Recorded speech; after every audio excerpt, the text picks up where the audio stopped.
Good evening, Doc, and good evening, everyone. I'm Fajardo-Clarito S, and I'm here tonight to report the topic Philippine Education Program. I divided my topic into two. So, pinaghiwalay ko po yung sa mga program ng DepEd and then mga program ng CHED. So, unahin po natin ang DepEd. Okay, DepEd or the Department of Education. So, it is the executive department of the Philippine government that is responsible for ensuring access to, promoting equity in, and improving the quality of our basic education. It is the main agency tasked to manage and govern the Philippine system of the basic education.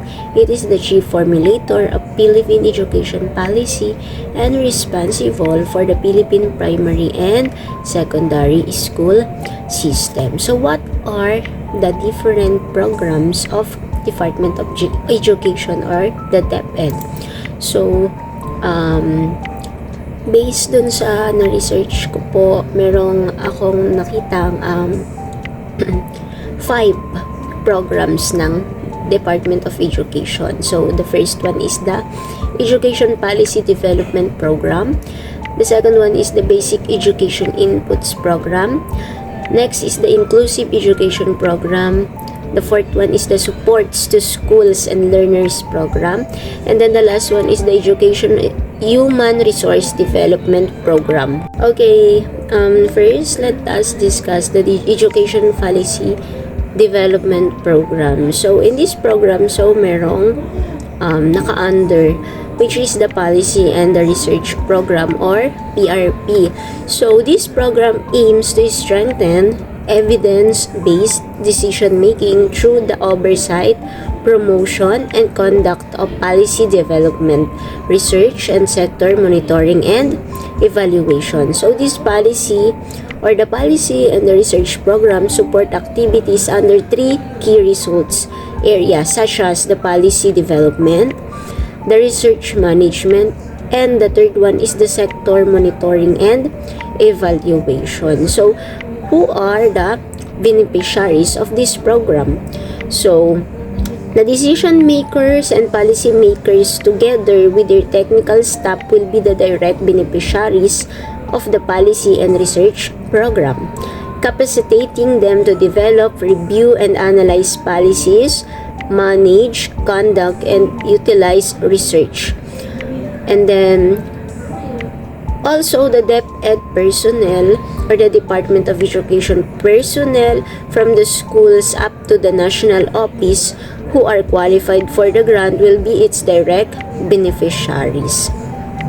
Next program is the Basic Education Inputs Program. So, dito po sa program na to, under dito, yung basic education facilities. So, when it comes to this program, it is the annual budget of the Department of Education for its school building program, which covers the improvement and maintenance of school facilities. It shall be utilized for the provision of classrooms, workshop buildings, replacement of old dilapidated buildings, provision of furniture, repair and rehabilitation of classrooms, including heritage buildings as well as water and sanitation of facilities and electrification.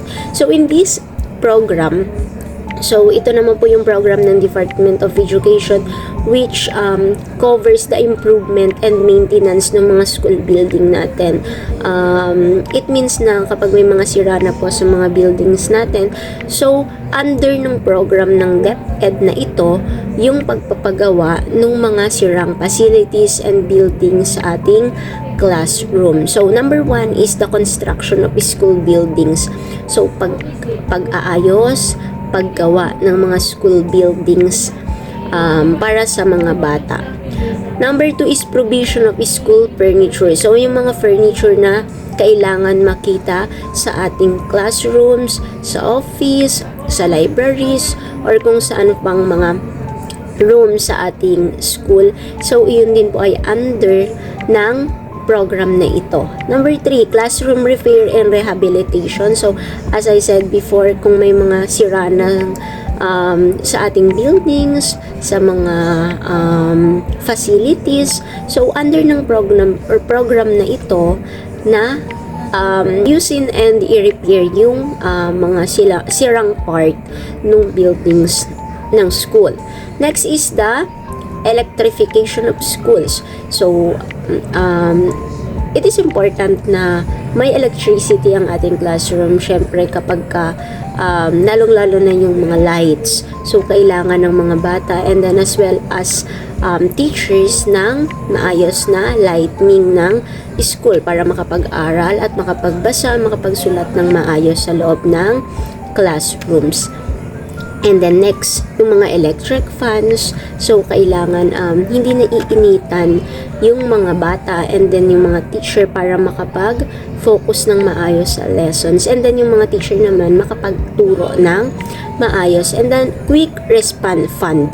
So, dito kapag may kailangan ng school na to ng budget para kung may kailangan bilhin or kailangang ipaayos. So, kailangang nandun yung quick response fund nitong program na ito ng DepEd.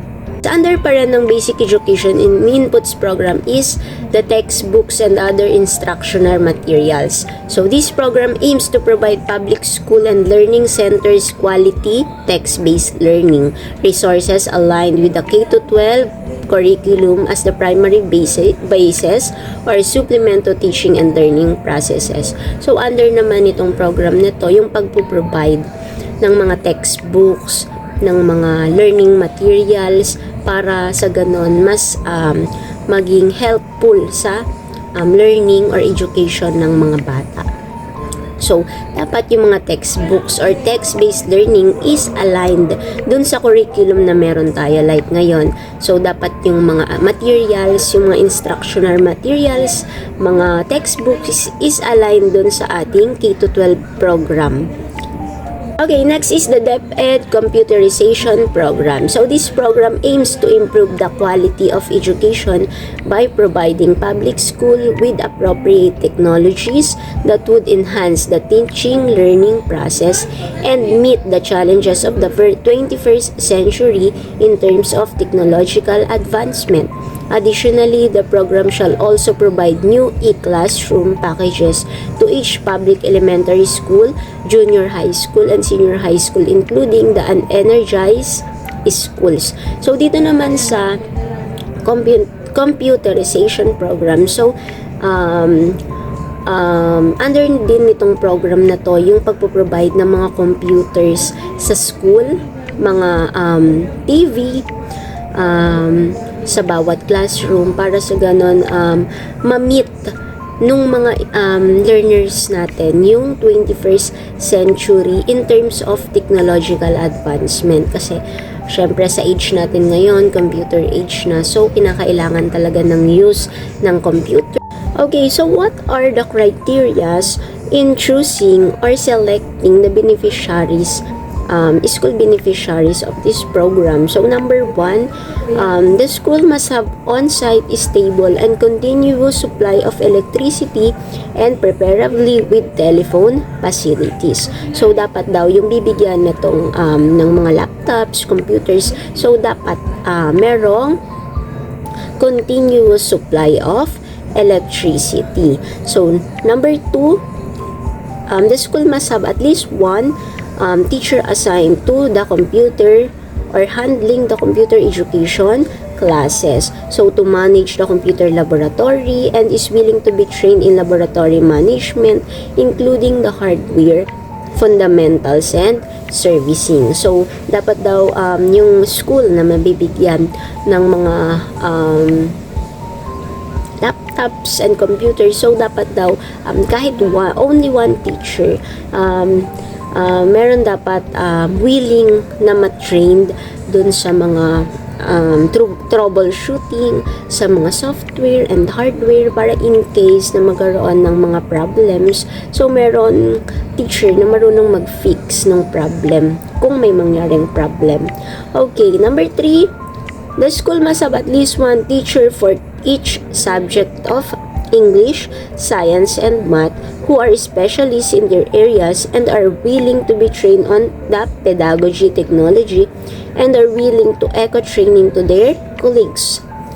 And number 4, the school must have the capacity to mobilize counterpart support from other stakeholders in the community for needed structures or facilities. Okay. The 5th one is the school must have never been a recipient of computers from other programs. So, dapat daw yung school na mabibigyan ng mga laptops and computers, so dapat hindi pa naging recipient before ng other programs. And then the last one, the school must have a strong partnership with other stakeholders to ensure the sustainability of the program. Under pa rin ng Basic Education Inputs Program, so the next one is the Learning Tools and Equipment, Science and Math Equipments, or the LTE SME. So this program aims to provide public schools and learning centers with complete packages of science and mathematics equipment to address the lack of equipment and comply with the requirements of the K-12 curriculum. So, dito naman sa program na to, under yung pagsusupply ng mga things or materials na kakailanganin sa mga science and mathematics class, like yung sa mga science laboratory. Under sa program nito, sila yung nagsusupply ng mga things like sa science laboratory para sa ganon, ma-meet ng mga students or learners natin yung requirements ng K-12 program. Okay, the next one is the learning tools and equipment, technical, vocational, and livelihood equipment, or the LTE TVL. So, this program aims to provide schools with technical vocational packages that are specific to its specification or specializations offered and compliant to the standards of the K-12 curriculum and the TESDA training regulation. So, ito naman po yung mga sa TLE. So, yung mga materials na ginagamit natin sa mga TLE class, so under naman itong Learning Tools and Equipment, Technical, Vocational, and Livelihood Equipment program. The next one is the new school personnel position. So, this program is dedicated to ensuring an improved proportion of the number of teachers to the number of learners, enhance learning, and an ease workload of its personnel given the increasing enrollment levels in public schools nationwide. So, ito na yung pag-hire ng mga new teacher dahil nga parami yung mga learners natin. So, dapat madami din yung teacher and then nami-meet yung dami ng learners. Dapat kung marami daw po yung learners, so marami din dapat i-hire na maraming na mga bagong teacher. Okay, the next program of Department of Education is the Inclusive Education Program. So, it is the core principle of the K-12 Basic Education Program. So, this promotes the right of every Filipino to quality, equitable, culture-based, and complete basic education. Through inclusive education, all Filipinos will realize their full potential and meaningfully contribute to nation building. The principle of inclusion promotes the institutional sensitivity and responsiveness, nature, situation, and realities of our countries, learners, and directs the department to proactively address this through the curriculum and other interventions, such as number 1 is the multi-grade education program. The second one is the special education program. Next is the madrasa education program, the indigenous peoples education program, the flexible learning options, the alternative learning system or ALS, and the alternative learning system education skills and training. So in this program, so pinapayagan lahat ng Pilipinong bata na makapag-enroll ng libre sa ating mga public school. Kahit na iba ang iyong religion, ikaw ay may kapansanan, so mararamdaman nila in this program na include sila sa ating bansa at sa ating education. Okay, the first one is the multi-grade education program. So, this funding support for the multi-grade schools aims to improve the teachers' teaching competence and the learning performance of the pupils in multi-grade schools where the enrollment does not warrant the organization of monograde classes. So, strengthening the implementation of the multi-grade education program in the Philippines is one of the viable mechanisms for increasing access to quality elementary education. And then the next one is the special education program or the SPED. So, it aims to enhance access and upgrade the quality of SPED programs and services, as well as to raise the efficiency education services directed towards all organized or recognize SPED centers for elementary and secondary schools with classes for learners with special needs. So, through the program, it supports funds are provided to the field to ensure the inclusion of the learners with special education needs into the school system by providing adequate and appropriate support mechanisms and accommodation that would cater to their unique condition and needs. In this program, under din nito yung mainstreaming where it involves the inclusion of learners with special needs into the general education settings. So, yung mga students na may special needs, isinasama na sila doon sa mga bata na mga in normal settings or regular schools, and the removal of any barriers that can hinder their participation. The third one is the Madrasa Education Program. So, this program aims to provide Muslim learners with appropriate and relevant educational opportunities while recognizing their cultural context and the unique purposes for participating in the K-12 program offerings. So, in this program, isinasama na natin yung ating mga kapatid na Muslim, yung mga kabataan na Muslim, sa mga ibang mga students na iba rin ang mga religion. So, this program also intends to integrate content and competencies in the curriculum which are relevant and of interest to Muslim learners. Okay, the fourth one is the Indigenous Peoples Education Program. So, this is DepEd's response to the right of indigenous people to basic education that is responsive to their context, respects their identities, and promotes their indigenous knowledge, skills, and other aspects of their cultural heritage.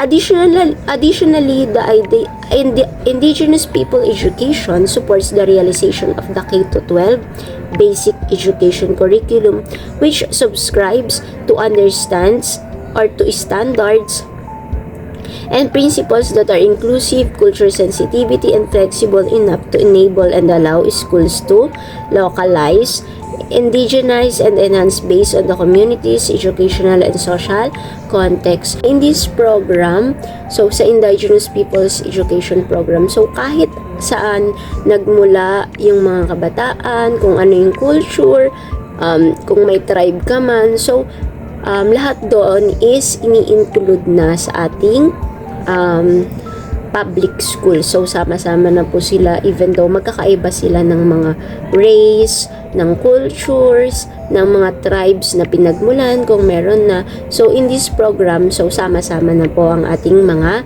learners. Next is the flexible learning options or the FLO.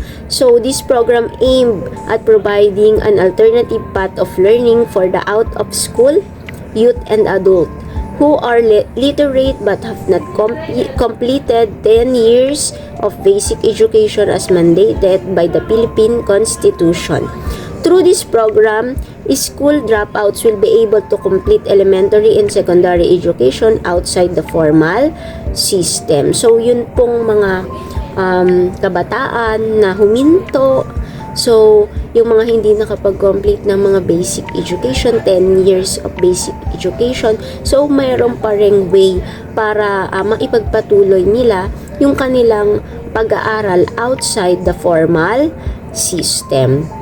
Next is the alternative learning system or the ALS. So, in this, so ito yung mga medyo may mga edad na po na nahinto sa pag-aaral before, tapos gusto nilang bumalik sa school, so mag-enroll lang sila dito sa program na to, and then kapag na-pass nila yung program na to, so pwede na silang ma-promote or doon na agad sila sa level kung saan appropriate sa kanilang age. In the alternative learning system, education and skills and training, so related lang din to sa ALS. So, yung mga students and learners na na-stop before sa pag-aaral, so pwede silang mag-enroll dito sa program na to. So, yung mga subject na iti-take naman nila dito is related sa textbook or technical and vocational program. The next Department of Education program is the Support to Schools and Learners program. So, first is the school-based feeding program. So, this is intended to address short-term hunger and undernutrition by providing hot meals to undernourished. So, the kinder to grade 6 learners in all divisions covering 120 days, the meal provided must meet 1/3 of the recommended energy and nutrient intakes for children per Philippine Dietary Reference Intake or the PDRI. So, in this program, so ito na po yung nagpapakain tayo, nagpapa-feeding tayo sa mga learners natin na underweight or yung mga payat po, mga malnourished. So, ito daw po ay nagko-cover ng 120 days, and then dapat yung meal or pagkain na i-prepare dito sa feeding program, must meet the 1/3 of the recommended energy and nutrient intakes according to the Dietary Reference Intake or the PDRI. The next one is the government assistance and subsidies. So, this program aims to improve access to quality secondary education through the government extension of financial assistance to deserving elementary school graduates who wish to pursue their secondary education in private schools. This can be attained through Number 1, the Education Service Contracting Program, the Senior High School Voucher Program, and then the Joint Delivery Program. So, dito sa government assistance and subsidies, so yung mga estudyante from elementary na gustong mag-enroll sa private school, sa secondary, or yung mga nag-high school sa public school, tapos gusto nila mag-seniorize sa mga private school. So, dito sa program nito, may ibinibigay po ang DepEd na voucher kung saan dito sa yung mga voucher na binibigay po ng DepEd. So, pag-enroll nila sa mga private schools, pwedeng mabawasan yung cost ng school fees or pwede namang maging free of charge ang mga learners natin. The next program of DepEd is the Education Human Resource Development Program. So, in this program, it aims to promote and support the professional development and career growth of personnel in schools and learning center, as well as teaching personnel who are performing managerial, supervisory, and administrative function at the school's division. So, the HRTD for personnel in school and learning centers must have the capacity building initiatives and interventions that develop the individual competencies and values. Next is it focuses on instructional leadership and teaching related functional competencies. The last one is it recognizes the application of different learning methodologies such as structured and experiential learning experiences and coaching and mentoring. The next program of DepEd is the K-12 program. The K-12 program covers kindergarten and 12 years of basic education, 6 years of primary education, 4 years for junior high school, and 2 years for senior high school. This program provides sufficient time for mastery of concepts and skills, develop lifelong learners, and prepare graduates for tertiary education, middle level skills development, employment, and entrepreneurship. So, ano nga ba ang mga included dito sa program na to? So, number 1, it is strengthening the early childhood education or universal kindergarten. Next is the making the curriculum relevant to learners, contextualization and enhancement. Next is building a proficiency through a language or mother tongue-based multilingual education. And next is ensuring integrated and seamless learning or the spiral progression. And the last one is gearing up for the future and for our senior high school.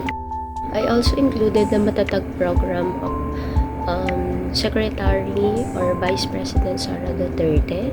Ma for make the curriculum relevant to produce competent and job-ready, active, and responsible citizens. Ta for take steps to accelerate delivery of basic education facilities and services.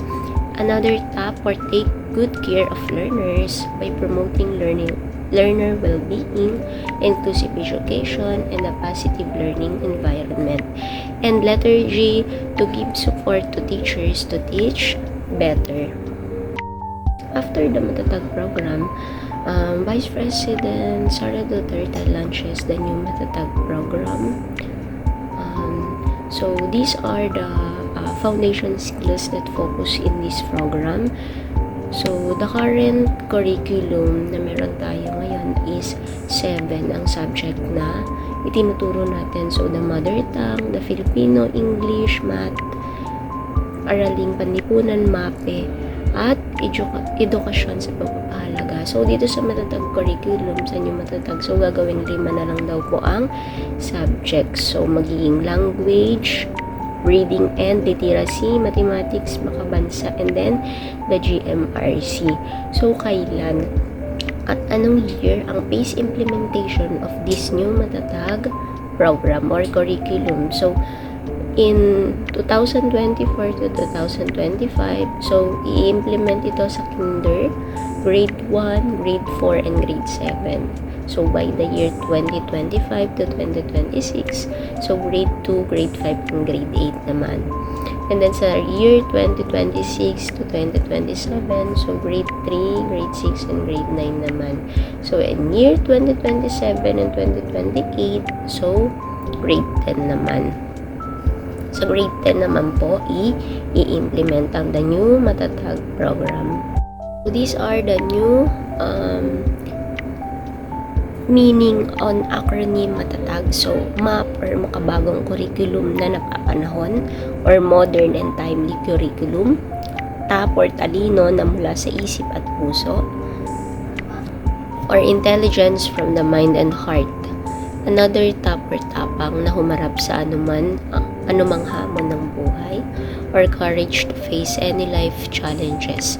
And letter G for galing ng Pilipino, nangingibabaw sa mundo, or the excellence of Filipinos is standing out in the world. So, what are the curriculum objectives of this new Matatag curriculum or program? So, the Matatag curriculum is designed to be relevant and responsive to the demands of the rapidly changing global landscape. It emphasizes intellectual and emotional preparedness and balancing cognitive skills and emotional maturity. So, the curriculum changes on this curriculum is the new curriculum will reduce learning competencies from over 11,000 to 3,600. This reduction will allow for a focus on foundation skills leading to improved learning outcomes. Dahil alam naman po natin lahat tayo aware na sa latest result ng PISA ngayong 2023 is second to the last na naman tayo dahil tayo daw po ay mahina sa reading and comprehension, sa mathematics and sa science.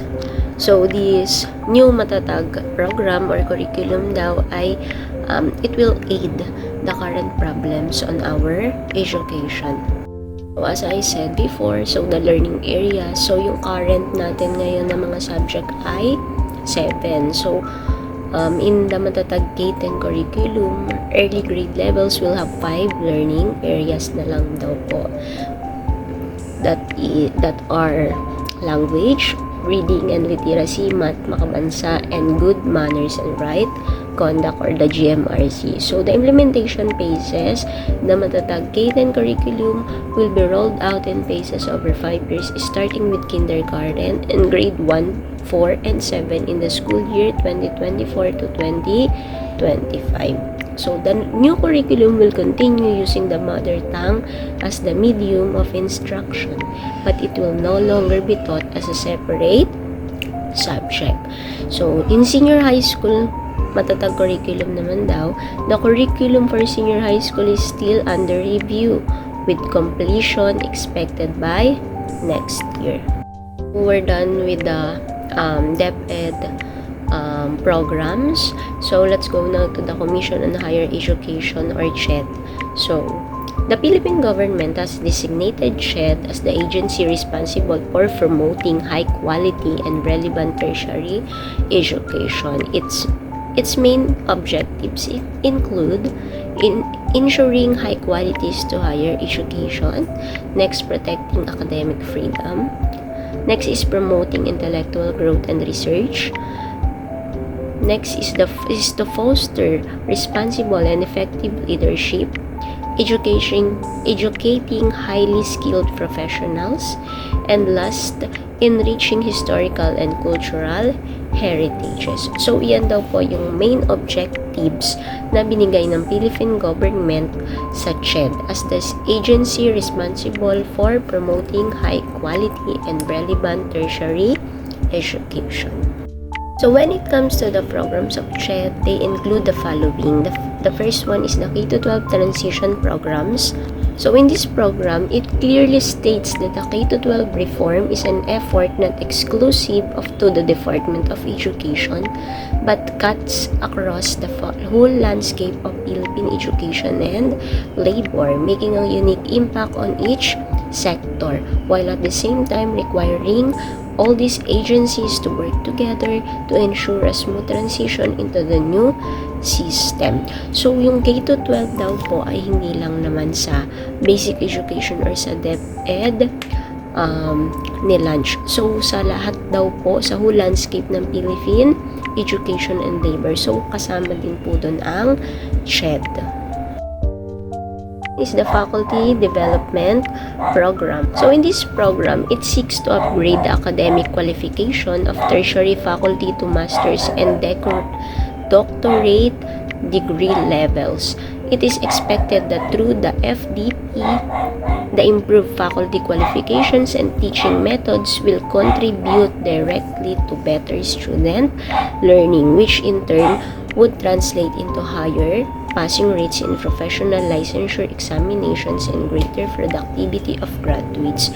So in this program, so in-upgrade daw po. So alam naman natin na when it comes to being a professor in college, so you need to have a master's degree or doctorate. Is the research and development grants. So this program is under the CHED Memorandum Order number 52 series of 2016. So the Commission on Higher Education or CHED released Memorandum Order number 52 series of 2016 entitled Pathways to Equity, Relevance, and Advancement in Research, Innovation, and Extension in Philippine Higher Education, which signifies the commitment to ensure that we provide the necessary spaces for all in our education collective pursuit of a new knowledge and innovations, which is the currency of higher education and through which we engage the world. The next program of CHED is the Graduate Education Assistance Program. So this program is under the CHED Memorandum Order number 1 series of 2014. So, through this program, CHED aims to provide educational support deserving students with financially challenged parents or guardians. Additionally, it was created to help indigent and homeless citizens, persons with a disability, senior citizens, or solo parents, and their dependents to get a degree that will improve their current situation. So, in this program, si CHED po ay nagbibigay ng mga assistance, educational assistance dun sa mga estudyante, sa mga bata na hindi kayang pag-aralin ng kanilang magulang. The next program is the scholarship and grants for students in need. So, parang sa educational assistance din to. So, scholarship for college students help students to be free from the burden of financing their education. With the support of scholarship, college students can concentrate on their education and pursue their dream careers. There are various scholarships available in the Philippines, and most students are looking for a scholarship to assist them pay for this large expenditure. Most scholarships take care of expenses such as books, transportation, food, lodging, tuition, and other connected costs. Next one is the Quality Assurance Program. So, it is a voluntary process for assessing and upgrading the quality of higher education institution. The programs through a self-evaluation and peer judgment, which leads to the grant of accredited status by accrediting agencies recognized by CHED. The next one is the Foreign Scholarship and Training Program. So, CHED encourages and promotes student exchange and a strong academic linkage with businesses and industries in other countries for cross-cultural training and skills enhancement to make students competitive for employment in the Philippines and abroad. So, in this program, tinitrain daw po yung mga students, yung mga college students na maging skilled para in case na mag-apply sila ng trabaho sa ibang bansa, so hindi sila mahihirapan. One is the student welfare.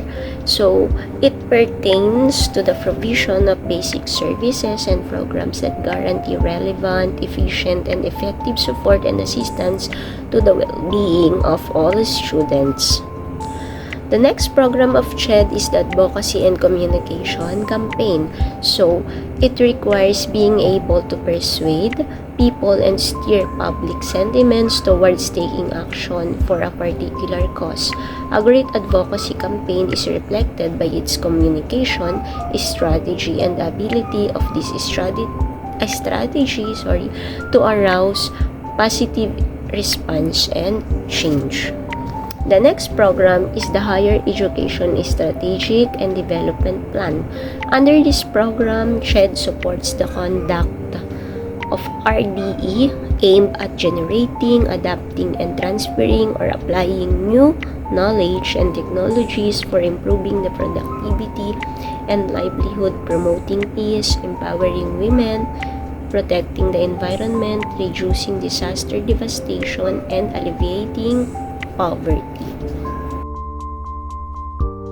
Next program is the Transnational Education Program. When you say transnational, it is the extending or operating across national boundaries or sa ibang bansa po, sa labas ng ating bansa. It aims to enhance the quality and the standards of education by enabling universities and higher education institutions to establish transnational campuses in selected countries around the world. The third to the last program of CHED is the Center of Excellence and Development Programs. So, the Center of Manufacturing Excellence is a centralized place where best practices are formulated based on knowledge and data from a company's experience. These practices eventually reside in its culture. so that companies can set these standards for the organization and implement them consistently across all plants and areas. So the objective of this program is to create operational initiatives aimed at increasing productivity, reducing costs, and improving the quality of production. So what are the goals of this program? So to achieve increase and expanded production, achieving economies of scale, and reduce response time to generate additional workflows and lower production cost.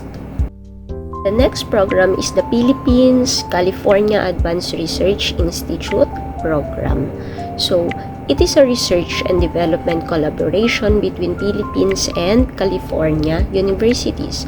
The project aims to enhance the research capacity of Filipino faculty, student, researchers, and address the national development priorities. The last one program that I have researched in CHED is the Tulong Dunong program. The CHED Tulong Dunong Scholarship Program aims to provide financial assistance to Filipino students who are facing financial challenges in pursuing their undergraduate degrees in college. It is offered by the Commission on Higher Education or CHED and is available for both private and public higher education institution, covering all degree program. So itong Tulong Dunong program po is parang education assistance din po na ibinibigay ng CHED sa mga estudyante, mga college student na hindi kayang pag-aralin or pagtapusin ng kanilang mga magulang dahil sa kakulangan ng budget. That's all for my report, Doc and classmates. So, thank you so much for listening po. I hope na naintindihan po ng maayos even though na-recorded lang po ang aking report. Thank you po. Good evening and God bless us all.